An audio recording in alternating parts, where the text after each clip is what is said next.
আসসালামু আলাইকুম। আমি গোল্ডেন গেট পার্কে আছি। এটা সান ফ্রান্সিসকোর একটি চমৎকার পার্ক। পিছনে দেখতে পাচ্ছেন লেকে হাঁস ভেসে বেড়াচ্ছে। এই পাশে অনেকগুলো বিশ্রামে আছে, এগুলো গুজ বলে। আমাদের যে রাজহাঁসগুলো আছে সেরকমই। এগুলো আপনার আকাশে উড়ে বেড়ায়, কিন্তু ওরা নির্ভয়ে আমাদের সামনে কেন বসা আছে, ওরা জানে যে ওদেরকে আমরা ডিস্টার্ব করব না। ওরা কিন্তু কাছে গিয়ে ডিস্টার্ব করে, হিংস্র কিন্তু, এবং আক্রমণ করে। ওদের বড় বড় ডিম ওরা পারে, এবং প্রকৃতির দারুণ সুন্দর এই বিষয়টা।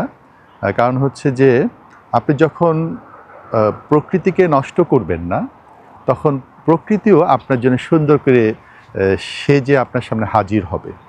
আমাদের দেশে যেটা হয় যে অতিথি পাখিগুলোকে আমরা শিকার করে ফেলি, মেরে ফেলি, কিন্তু তাতে কি খুব বেশি কি আমরা অর্জন করি? কিন্তু আমরা যদি প্রকৃতি বান্ধব হতাম, তাহলে ওরা সুন্দর হয়ে আপনার সাথে ধরা দিত। যেরকম এরা নিশ্চিন্তে দেখেন চারিদিকে বসা আছে, এবং আপনার কাছেই ওরা আপনার সাথী হবে। এই সৌন্দর্য মহান মাবুদের সত্যি অনন্য সৃষ্টি বৈচিত্র্য।